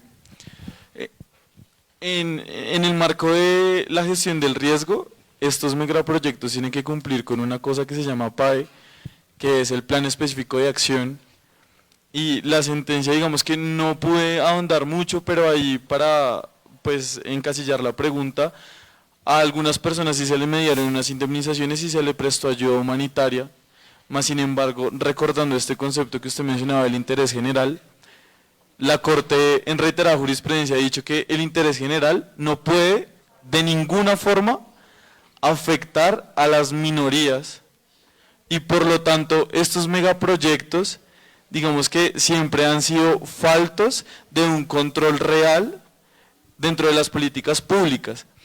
Toda vez que este plan específico de acción de hecho fue cancelado, ya que las personas no aceptaron una indemnización paupérrima, que quizás eran aproximadamente 40 millones de pesos, pero que pues eso no les significaba para ellos nada en cuanto al arraigo a su tierra, en cuanto a recuperar sus proyectos productivos, en cuanto a recuperar donde habían crecido y la cosmovisión que tienen del lugar donde se han arraigado a lo largo de los años. Entonces estamos completamente de acuerdo en que estos megaproyectos siguen afectando a través de esta excusa del interés general sin tener unos planes de atención claros, unos planes de atención específica claros para las comunidades cuando se presentan estas urgencias, y encontramos también un déficit en cuanto a la gestión del riesgo, ya que como se mencionaba, tiende a ser de manera reactiva, más no preventiva. Sí, claro, ese punto. Pero respecto al río, o sea, ¿quién defiende el río? O sea, se disminuyó su cauce, fue un impacto ambiental terrible, ¿sí? Los peces que en ese momento, la generación de especies que provenían de ese río, ¿quién entra a mitigar eso? ¿Sí? O sea, eso es algo permeable. Totalmente de acuerdo contigo, o sea, digamos que volvemos a lo mismo. El río, digamos que la mayoría de los ríos en Colombia se parecen a Claudia López. Van de izquierda a derecha y de derecha a izquierda. Entonces, no, en serio, en serio. ¿Por qué? Digamos que, ¿por qué lo menciono? Porque la fuerza de los ríos en Colombia y en el mundo en general parten de algo que se llama la fuerza centrífuga. Hoy, por ejemplo, la Unidad Nacional de Gestión del Riesgo le tocó precisamente entrar a intervenir un proyecto histórico en Colombia, que fue el tema del famoso cierre de Caregato, ¿cierto? Del sector de La Mojana. Todo esto ordenado por vía también de una sentencia. Pero digamos que el Sistema Nacional de Gestión del Riesgo se ve limitado específicamente a contener el riesgo, pero no a establecer responsabilidades. Eso le correspondería al Ministerio de Ambiente. Pero repito, la laxitud de las normas en Colombia en materia medioambiental es una cosa supremamente grave. Y el principio de la compensación medioambiental hacia las grandes constructoras, hacia los grandes megaproyectos, no existe en la práctica. Hay unas normas en materia medioambiental que nombran un poco el tema, pero la compensación como principio rector del tema medioambiental en el mundo todavía digamos que no alcanza a tener un gran impacto para evitar precisamente estos graves desastres en los ríos. Todo así es por vía jurisprudencial. Si quieres conocer un poco sobre este tema de ríos y demás, te recomiendo la sentencia, ¿esa fue de la Corte Constitucional, la del río Atrato? Creo que sí, fue la de la Corte Constitucional que establece que el río Atrato en Colombia se vuelve sujeto de derechos en Colombia. Listo, doctor, gracias. Te doy el número de la sentencia, pero existe una señal. La busco así, río Atrato, sujeto de derechos. Ok, gracias, doctor. Y ya para finalizar esa parte, pues ahí entramos como en una discusión en cuanto a posturas, digamos en la postura de la Corte frente al río Atrato, es una visión ecocéntrica en cuanto a que se le garantiza a un factor natural, a un ente natural como sujeto de derechos. Más sin embargo, a nivel histórico, nosotros hemos estado presentes en una visión antropocéntrica, que es que los recursos naturales a nosotros nos sirven, más sin embargo, por eso los cuidamos, más no porque los consideremos sujetos de derechos propios. Buenas noches. La otra columna, discúlpame, es que quiero darle la palabra a la otra columna que no han podido participar, pero dale, o sea, yo sé que es un tema bien interesante, pero... Solo eran dos preguntas, profe, que digamos la primera, ¿de qué manera podemos presionar al Estado para atender a estas personas desplazadas, ya que no están viviendo de manera digna, suponiéndose que en la Constitución habla sobre una vida digna? Por ejemplo, lo que pasa en el Parque Nacional, uno viendo cómo viven esas personas desplazadas o que están siendo... Bueno, sí, en pocas palabras, desplazadas. ¿Y cómo vamos a tomar acción no solo nosotros como egresados o estudiantes de Derecho, sino también el pueblo o el interés general? ¿Y cómo podemos incentivar a las personas para prevenir daños irreversibles por los cambios o degradaciones del suelo? ¿A qué me refiero? O sea, que en sí las personas se interesen en estudiar eso, porque es el caso es que somos un pueblo y como pueblo debemos todos votar, tener una postura donde podamos todos elegir y que no nada más salgamos por la tangible fácil del voto en blanco, que mayormente es lo que pasa, y al final después criticar las decisiones de otras personas sabiendo que pudimos haber votado y haber cambiado el rumbo de esas decisiones. Yo creo que lo tuyo es más que una pregunta, es un aporte, porque dentro de tu propia intervención está la respuesta que tú me acabas de dar, porque yo creo que el problema medioambiental es un problema de que las personas, de que el pueblo colombiano en general eleve su nivel de conciencia frente a los graves problemas medioambientales, pero aquí yo hago una distinción entre dos cosas. Lo que nos dice algunos mandatarios que responsabilizan, o sea, descargan en la gente la crisis climática y no le descargan absolutamente ninguna responsabilidad a los verdaderos causantes de la hecatombe. ¿Me hago entender? Y eso tiene pruebas. ¿A quién le descargaron la crisis de la ausencia de agua en Bogotá? Pues a los bogotanos, a los habitantes de la ciudad. Pero no se tocan a las grandes multinacionales que sacan agua de Chingaza, por ejemplo, como Coca-Cola. Exacto, como Coca-Cola. A ellos no se les toca absolutamente un centímetro cúbico de agua para que dejen su apetito voraz de seguir con sus ganancias y que no se les toque. Eso es una discusión que los bogotanos deben estar abocados y supremamente pendientes. Cuando nosotros logremos abrir nuestras redes sociales, vamos a hacer videos todo el tiempo, vamos a hacer denuncias ciudadanas a propósito de estos graves problemas medioambientales donde esperamos contar también con la participación de ustedes, ¿de acuerdo? Este digamos que me está dando una idea, producto de las preguntas tan valiosas que me están haciendo, para constituir de pronto un espacio de estudiantes de la jornada nocturna para hablar sobre estos temas medioambientales de una manera más tranquila, por fuera de los salones de clase, de manera permanente, ¿vale? Entonces seguramente es lo que vamos a hacer. Por temas de tiempo vamos a dejar solo dos últimas preguntas y ya. Vale. ¿Listo?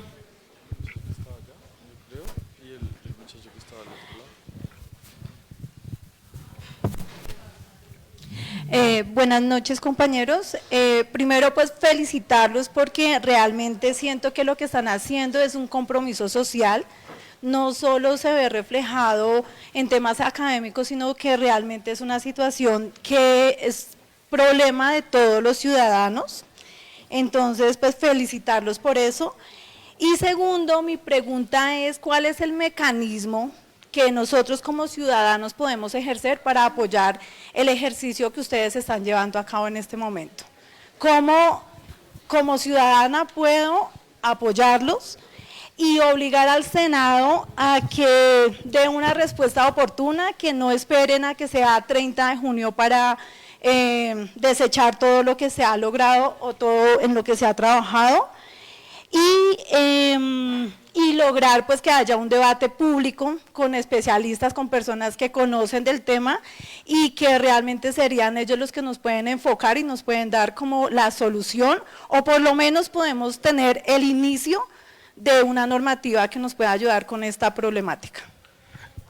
Yo creo que apenas logremos abrir nuestras redes sociales, la idea es que nos puedan seguir ahí nuestro paso, pero lo que les acabo de decir, esto me está dando una idea de poder crear un espacio mucho más amplio de discusión y creado por estudiantes para poder hablar de estos temas con tranquilidad dentro de la Facultad de Derecho.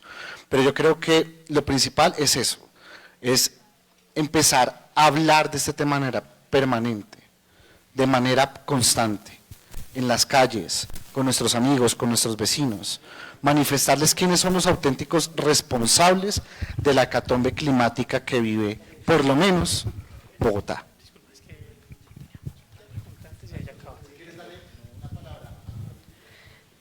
También un aporte a lo que tú me estás diciendo, lo hemos hecho, yo participé en el Congreso de la República durante algún tiempo y como ciudadanos, una alternativa que podría llegar a funcionar, derechos de petición pidiendo el estado actual del proyecto, que nos notifiquen cómo va, que cómo ha avanzado, se puede pedir por medio de un derecho de petición una audiencia pública.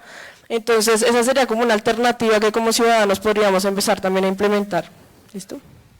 Buenas noches, me uno a la felicitación del tema, es un tema no tan popular. Yo me siento en la responsabilidad de hacer una aclaración, de pronto si ustedes tienen otra versión me podrían corregir, pero he entendido que desastres naturales no existen. No son desastres naturales, me sorprende un poco que incluso esté acogido así en la sentencia, porque entiendo que el concepto de desastre natural es totalmente equivocado, ¿no? No son desastres naturales, no es natural que se caiga un edificio, es natural que tiemble la tierra. Pero pues ya el resto es una construcción social que nosotros, que pues con la mano del humano, ¿no? Y digamos que esto para decir varias cosas. La primera, es muy importante también que no solo estemos a la expectativa de cómo avanza el proyecto de ley, porque si lo aprueban, que en este momento aprueban todo lo que va en contravía a la gente, pues digamos que va a ser muy tarde para cualquier cosa. Digamos que yo sugeriría que pudiésemos hacer contactos con algunos congresistas que les interesa el tema del medio ambiente y pudiésemos a través de ellos poder convocar audiencias públicas, porque si dejamos a los interesados del proyecto de ley hacer la audiencia pública, van a llevar a las megaconstructoras a decir que ellos lo único que quieren es que el mundo sea verde y maravilloso, y pues no vamos a cerrarnos la posibilidad que vamos a tener de discrepar con ellos en este ambiente. Y lo otro que también, pues ya se fue la mayoría de la gente, pero es importante decir, la Unidad Nacional para la Gestión del Riesgo de Desastres tiene varios componentes misionales que son muy valiosos, y esos componentes misionales incluso están en conocimiento del riesgo, un área, pues, muchas personas que se encargan del conocimiento, a estudiar el riesgo permanentemente.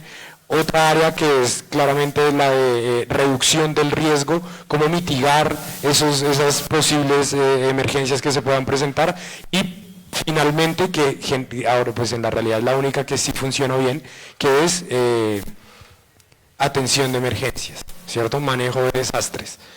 Es básicamente la que funciona, porque Colombia, aunque tiene una entidad muy robusta y poderosa, que es un ejemplo internacional sobre gestión del riesgo, el sistema, la ley 1523, se me olvidó la ley, 1523, sí, 1523 es un ejemplo internacional sobre prevención de desastres, pero en un país como Colombia no funciona muy bien. Y no funciona muy bien básicamente porque la entidad tiene unas posibilidades de acción, pero la realidad de Colombia tiene otras. Y la realidad de Colombia es que pues todo es la Unidad Nacional de Evaluación del Riesgo de Desastres tiene unos escándalos de corrupción encima y es justamente para lo que le han dado prioridad a la entidad y es cómo sacarle la plata del bolsillo a los colombianos, pero me parece muy importante que se pueda incluir técnicamente a los profesionales de la UNGRE en esta discusión posible en el Congreso, pues claramente tienen una experiencia de muchos años alrededor de cómo ver la atención de emergencias, pero cómo atender también a los damnificados o a los desplazados por ello. Gracias. Sí, efectivamente, o sea, la noción de desastre natural no existe, eso es cierto. Sin embargo, digamos que para efectos de poder dar a entender un poco en qué consiste los factores ambientales que enuncia la Corte Constitucional, efectivamente no existe esa connotación, la figura correcta sería fenómeno natural, ¿sí? Porque repito, los desastres no existen. Los desastres naturales no existen, existen otro tipo de atención del riesgo y demás. Pero claro, o sea, digamos que nosotros, o personalmente lo que yo estoy tratando de hacer es vincular a los estudiantes a la política de gestión del riesgo, precisamente. A los estudiantes, digamos que de semestres un poco superiores, con el fin de dar la discusión pública en el Congreso, pero si de pronto lo podemos hacer a través de una iniciativa de algún congresista para hacer una audiencia pública sobre este tema, sería completamente maravilloso. Y agradecería muchísimo si alguien de pronto de los presentes conoce a alguno, sería muchísimo de ayuda, porque nos permite poner públicamente el debate de cómo es que se va a aprobar un proyecto de ley que no tiene, digamos que aún mucha evidencia científica que le es y que además de eso le urge al país. Damos paso a una última pregunta. Doctor Bernal, yo lo felicito por su gran labor. Usted va a ser como un ángel para todas estas regiones donde las grandes empresas como Enel, como esas generadoras de luz, como las petroleras, ya con anterioridad, la gente de esa región, de todas esas regiones, por ejemplo de Corpo Guavio, por ejemplo los llanos orientales, viendo esta sentencia, en Arauca se extrae mucho petróleo. ¿Y qué pasa? Por ejemplo, sí, por ejemplo yo vengo de un pueblo, sí, exacto, y en Saravena extraen petróleo, ahí hay mano internacional, o sea, las petroleras. A lo que yo voy es que ya la gente de las regiones ya han tocado estos temas, doctor, y los felicito a ustedes y espero que, como hicieron esas personas que lograron ya tocar esos callos de esos monstruos, de esas grandes empresas, no se logren ustedes dejar comprar el día de mañana, porque ya otras personas ya lo han hecho, lo digo con... Mi hermana trabaja en Corpo Guavio, ella conoce más o menos toda esa parte y como le digo nosotros, yo soy de Acacías y muchas veces esas multinacionales o los senadores a ustedes los van a comprar porque ustedes están pisando unos callos de unos monstruos y lo que dice el compañero, bueno, con palabras más técnicas, eso es una avalancha de nieve, porque ¿qué pasa? Una vez una rusa fue al llano, una rusa amiga, y decía que ahí van a extraer mucho petróleo, o sea, a futuro va a haber mucho terremoto. Internamente, subterráneamente, ellos modifican el cauce de los ríos para que este río, por ejemplo el caso del Meta, el río Guayuriba, tenga mayor cauce y ciertos otros ríos se le disminuya el cauce. Todo eso lo están manejando ellos y sería bonito como ese trabajo de campo que ustedes están haciendo, que lo hagan de la mano con ingenieros también ambientales, donde ellos sí saben las palabras que son, y también vayan y hagan trabajos de campo, y ya la gente de que vive en todas esas regiones, ya sea petroleras, ya sea las cuestiones energéticas, ellos ya, muchos de ellos ya conocen de ese tema y le pueden dar sopa y seco. Entonces yo les invito a que vayan a las regiones, que esas personas saben mucho, sino que el Estado muchas veces ya los cayó. Porque, o sea, eso es un monstruo que se va a venir feo, feo, feo. Lo felicito, doctor, y lo felicito y lo admiro. La admiración es para ustedes, que se quedaron hasta el final escuchándonos. Y estas reflexiones, repito, las vamos a llevar al Congreso de la República, pase lo que pase. Creo que se quedaron solamente los de las 7:45, los de las 8:30 a 9:15. Bien, muchísimas gracias de nuevo por estar, por insistir, por existir. Todavía no sé si vaya a haber clase en la próxima semana. Lo que me indican es que de pronto sí, tenemos clase hasta el miércoles. Ojalá que no, pero pues bueno.